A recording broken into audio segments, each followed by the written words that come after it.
یسألونک عن الحلہ، اے نبی یہ آپ سے پوچھ رہے ہیں چاند کی گھٹتی بڑھتی صورتوں کے بارے میں۔ قل ہی مواقیت للناس والحج، کہہ دیجئے یہ لوگوں کے لیے ایک اوقات کا تعین ہے، کیلنڈر ہے، اور حج کے لیے۔ اب دیکھو آپ کو معلوم ہے کہ یہ اللہ تعالیٰ نے ایک کیلنڈر لٹکا دیا ہے، معلوم ہو گیا یہ چاند پہلی تاریخ ہو گئی، کچھ دنوں کے بعد آپ نے دیکھا معلوم ہوتا ہے کہ اب ایک ہفتہ گزر گیا ہے، آدھا چاند ہو گیا ہے، 2 ہفتے ہو گئے، پورا چاند ہو گیا ہے، اس نے گھٹنا شروع کیا۔ تو یہ گویا کہ لوگوں کے لیے اوقات کار کی تعین کے لیے، اور خاص طور پر سب سے اہم شے حج۔ اور یہ نوٹ کیجئے صوم کے بعد حج، اور حج کے ساتھ قتال۔ حج وہ عبادت ہے جو ایک خاص جگہ پر ہو سکتی ہے، نماز ہر جگہ ہو سکتی ہے، روزہ ہر جگہ ہو سکتا ہے، عبادت اور ہر جگہ ہو سکتی ہے، اور زکوٰۃ ہر جگہ دی جا سکتی، حج تو وہی ہوگا۔ اور وہ تھا اس وقت زیر تسلط مشرکین کے، اور مشرکین کے تسلط سے نکالنے کے لیے قتال لازم تھا۔ اس قتال کے لیے صبر پہلے پیدا ہونا ضروری ہے، جو گھوڑوں کو روزہ رکھواتے تھے پہلے خود روزہ رکھو۔ یہ ترتیب ہے، ربط ہے، صوم کے احکام فوراً حج اور قتال کے احکام۔ یسألونک عن الحلۃ قل ہی مواقیت للناس والحج ولیس البر بأن تأتوا البیوت من ظہورها ولکن البر من اتقى، اور یہ کوئی نیکی نہیں ہے کہ تم گھروں میں ان کی پشت پر سے داخل ہو، بلکہ نیکی تو اس کی ہے جس میں تقوی ہے۔ یہ اصل میں ان کے ہاں ایک رواج تھا، کیونکہ حج تو ہو رہا تھا ایام جاہلیت میں بھی، اس کے مناسک کی بگڑی ہوئی شکلیں بھی موجود تھیں، کچھ ترمیمیں انہوں نے کر دی تھی، لیکن حج تو تھا ان کا۔ وہ یہ کرتے تھے جب گھر سے مکے سے نکل گئے احرام باندھ کر، اب اگر کسی ضرورت سے گھر واپس جانا پڑ گیا تو سمجھتے تھے کہ احرام باندھ کر نکل آئے ہیں، اب دروازے سے تو نہیں جا سکتے، گھسیں گے کہیں پیچھے سے کہیں اوپر سے پھاند کر دیوار آئیں گے، اور اسے سمجھتے تھے بڑا تقویٰ ہے یہ۔ فرمایا یہ کوئی نیکی کی بات نہیں، یہ سرے سے نیکی نہیں۔ ولیس البر، یہ ہرگز نیکی نہیں ہے ان تأتوا البیوت من ظہورها، کہ تم ان کے تم گھروں میں داخل ہو ان کے پچھواڑے سے، ولکن البر من اتقى۔ اب یہاں اس پوری آیت کو ذہن میں رکھ لیجئے، آیت البر کے آخر میں لفظ تھا اولئک هم المتقون ولکن البر من اتقى۔ گویا کہ وہ پورا تصور جو ہے یہاں پر جو آیا بر میں آ چکا ہے، اس کو اس لفظ کے حوالے سے اس پورے تصور کو پھر آپ کے ذہن میں تازہ کر دیا۔ وَأْتُوا الْبُيُوتَ مِنْ أَبْوَابِهَا، گھروں میں داخل ہو ان کے دروازوں سے، وَاتَّقُوا اللَّهَ لَعَلَّكُمْ تُفْلِحُونَ، اور اللہ کا تقوی اختیار کرو تاکہ تم فلاح پاؤ۔ وَقَاتِلُوا فِي سَبِيلِ اللَّهِ الَّذِينَ يُقَاتِلُونَكُمْ، لیجئے قتال آ گیا۔ اب یہ تیسری کڑی آ گئی نا، ایک لڑی عبادات کی، ایک لڑی معاملات کی، ایک لڑی انفاق کی، ایک لڑی قتال کی، یہ چوتھی کڑی۔ وَقَاتِلُوا فِي سَبِيلِ اللَّهِ الَّذِينَ يُقَاتِلُونَ، اللہ قتال کرو اللہ کی راہ میں ان سے جو تم سے قتال کر رہے ہیں۔ وَلَا تَعْتَدُوا، لیکن حد سے تجاوز نہ کرو۔ ان اللہ لا يحب المعتدین، اللہ تعالی حد سے تجاوز کرنے والوں کو پسند نہیں کرتا۔ وَاقْتُلُوهُمْ حَيْثُ ثَقِفْتُمُوهُمْ، انہیں قتل کرو جہاں بھی پاؤ۔ وَأَخْرِجُوهُمْ مِنْ حَيْثُ أَخْرَجُوكُمْ، اور نکالو انہیں وہاں سے جہاں سے انہوں نے تمہیں نکالا ہے۔ مہاجرین کہاں سے نکالے گئے تھے؟ مکے سے۔ محمد الرسول اللہ پر وہاں پر حیات تنگ کر دی گئی تھی، قافیہ تنگ کر دیا گیا تھا، تبھی تو آپ نے ہجرت کی۔ نکالو انہیں وہاں سے جہاں سے انہوں نے تمہیں نکالا ہے۔ والفتنة اشد من القتل، اور یہ خیال نہ رہے کہ قتل اور خون ریزی جو ہے تو بری بات ہے، فتنہ اس سے بھی زیادہ بری بات ہے۔ فتنہ کیا ہے؟ ایسے حالات جن میں کہ انسان اللہ خدائے واحد کی بندگی نہ کر سکے، اسے غلط کاموں پر مجبور کیا جائے، حرام خوری پر مجبور ہو گیا ہو، یہ سارے حالات فتنہ ہیں۔ تو قتل اور خون ریزی اتنی بری شے نہیں ہے جتنی فتنہ۔ والفتنة اشد من القتل ولا تقاتلوهم عند المسجد الحرام حتى يقاتلوكم فيه، ہاں مسجد حرام وہ چونکہ اسے تو امن کی جگہ بنا دیا گیا ہے، ان سے جنگ مت کرو مسجد حرام کے پاس جو بھی حرم کا علاقہ ہے، حتیٰ یقاتلوکم، یہاں تک کہ وہ خود تم سے قتال کریں اس میں۔ فَإِن قَاتَلُوكُمْ، پھر اگر وہ تم سے قتال کرتے جنگ کرتے ہیں، فَاقْتُلُوهُمْ، تو قتل کرو انہیں۔ كَذَلِكَ جَزَاءُ الْكَافِرِينَ، یہی بدلہ ہے کافروں کا۔ وَفَإِنِ انْتَهَوْا فَإِنَّ اللَّهَ غَفُورٌ رَحِيمٌ، اگر وہ بعد آ جائے تو اللہ غفور اور رحیم ہے۔ وَقَاتِلُوهُمْ حَتَّى لَا تَكُونَ فِتْنَةٌ وَيَكُونَ الدِّينُ لِلَّهِ۔ اب جب یہ جنگ کا مرحلہ شروع ہو گیا ہے دعوت محمدی کے سلسلے میں صلی اللہ علیہ وسلم، تو مسلمانوں جان لو ایک دور تھا 12-13 برس تک تمہیں حکم تھا کفو ایدیکم، مارے کھاؤ ہاتھ نہ اٹھاؤ۔ اب یہ نیا دور آ گیا ہے، تمہاری دعوت و تحریک جو ہے وہ نئے دور میں داخل ہو گئی ہے۔ اب جب تمہاری تلواریں نیام سے باہر آ گئی ہیں، اب یہ نیام میں نہ جائیں جب تک کہ فتنہ بالکل ختم نہ ہو جائے اور دین اللہ ہی کے لیے ہو جائے، اللہ کا دین قائم ہو جائے۔ یہ آیت دوبارہ آئے گی اور زیادہ نکھری ہوئی شان کے ساتھ سورہ انفال میں، وَقَاتِلُوهُمْ حَتَّى لَا تَكُونَ فِتْنَةٌ وَيَكُونَ الدِّينُ كُلُّهُ لِلَّهِ۔ دین کل کا کل، جز نہیں۔ دین کی بالادستی پوری انسانی زندگی پر، انفرادی بھی اجتماعی بھی، اور اجتماعی کے بھی سارے پہلو، politico socio economic system totally وہ اللہ کے احکام کے تابع ہو۔ وَقَاتِلُوهُمْ حَتَّى لَا تَكُونَ فِتْنَةٌ وَيَكُونَ الدِّينُ لِلَّهِ فَإِنِ انْتَهَوْا فَلَا عُدْوَانَ إِلَّا عَلَى الظَّالِمِينَ۔ پھر اگر وہ باز آ جائے، صلح چاہے تو ٹھیک ہے، پھر ظالموں کے اوپر جو ہے سوائے ظالموں کے کسی پر زیادتی جائز نہیں۔ الشہر الحرام بالشہر الحرام، حرمت والا مہینہ بدلہ ہے حرمت والے مہینے کا، والحرمات قصاص، اور حرمات کے اندر بھی بدلہ ہے۔ فمن اعتدى علیکم فاعتدوا علیہ بمثل ما اعتدى علیکم، تو جو کوئی بھی تم پر زیادتی کرتا ہے، دست درازی کرتا ہے، تو تم بھی اس کے خلاف کارروائی کرو، اقدام کرو جیسے کہ اس نے تم پر زیادتی کی۔ واتقوا اللہ، اور اللہ کا تقوی اختیار کرو، وَاعْلَمُوا أَنَّ اللَّهَ مَعَ الْمُتَّقِينَ، اور یہ جان لو کہ اللہ ساتھ ہے متقیوں کے، یعنی اللہ کی تائید، نصرت، اس کی مدد آئے گی اہل تقوی کے۔ اب دیکھیے وہ تیسری کڑی یہاں بہت چھوٹی سی آئی ہے، قتال کی ذرا زیادہ بڑی کڑی آ گئی ہے اور یہ چھوٹی سی کڑی آ رہی ہے۔ قتال کے لیے لازم ہے انفاق بھی۔ جنگ کیسے ہوگی اگر فوج کے لیے ساز و سامان نہ ہو، رسد کا اہتمام نہ ہو، ہتھیار نہ ہو، سواریاں نہ ہو، کیسے ہوگی جنگ؟ وَأَنفِقُوا فِي سَبِيلِ اللَّهِ وَلَا تُلْقُوا بِأَيْدِيكُمْ إِلَى التَّهْلُكَةِ، خرچ کرو اللہ کی راہ میں اور مت ڈالو اپنے آپ کو اپنے ہاتھوں ہلاکت میں۔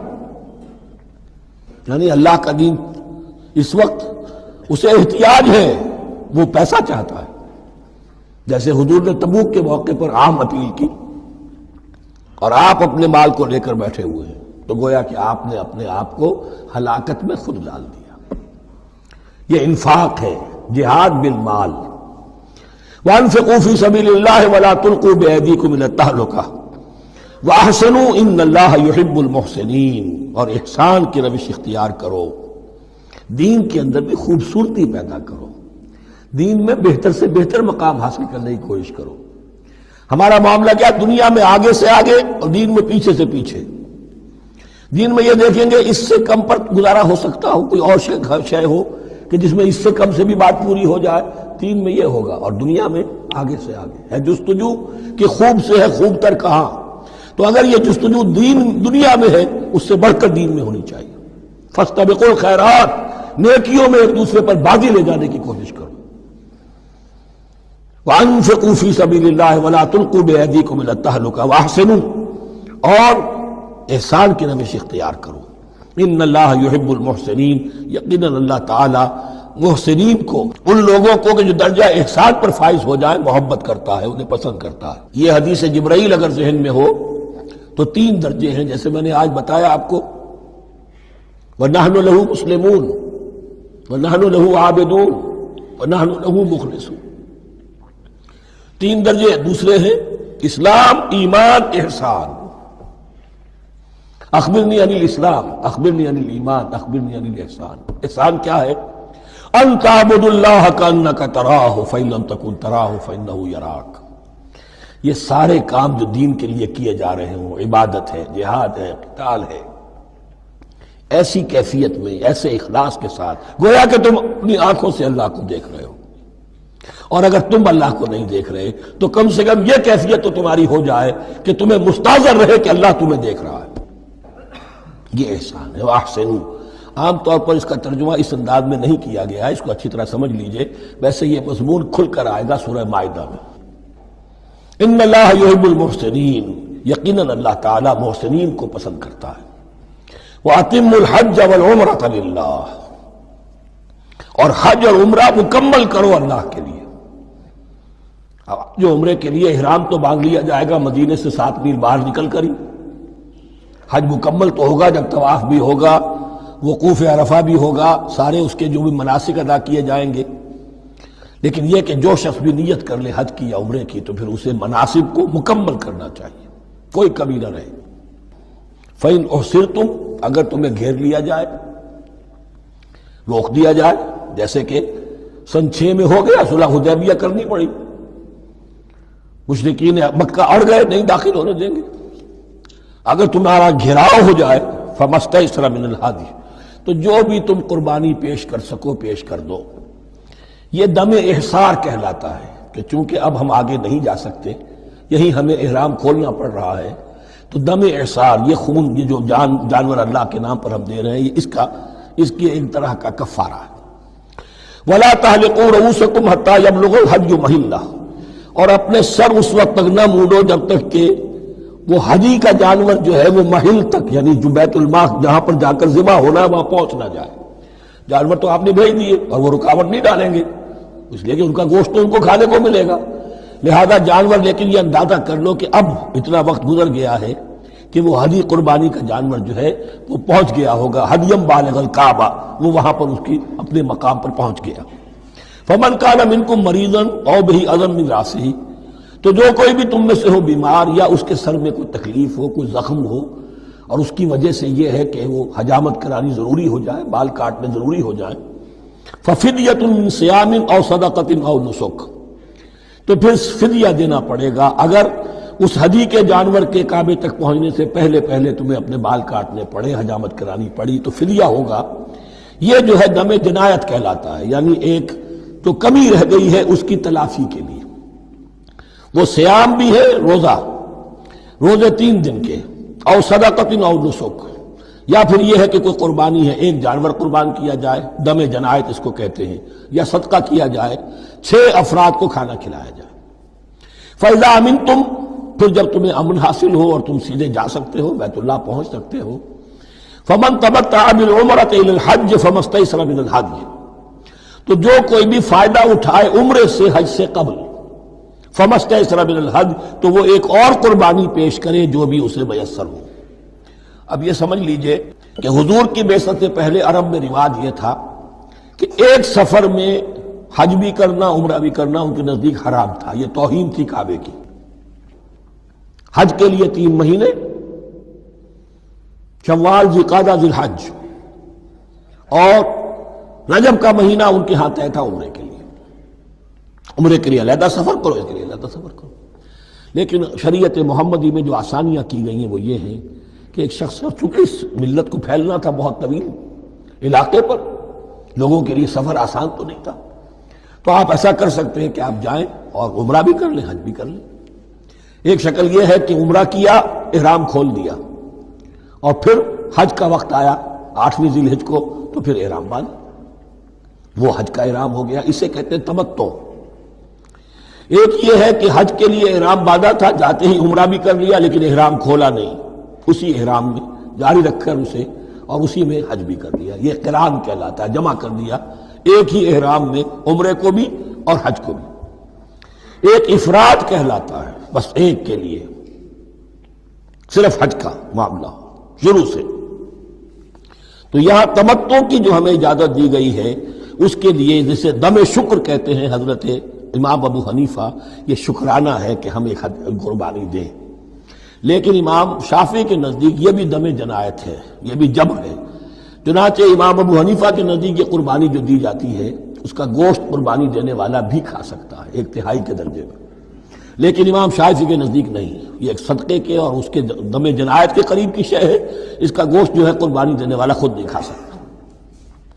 فمن لم یجد، اب اگر کسی کے پاس نہیں ہے یہ ہدیہ پیش کرنے کو، فصیام 3 ایام فی الحج، تو اب اس پر لازم ہے کہ حج میں 3 روزے رکھے، 7ویں 8ویں اور 9ویں ذی الحج کو روزہ رکھے عین ایام حج میں. 10ویں کا روزہ نہیں ہو سکتا، وہ عید کا دن ہے، یوم النحر ہے.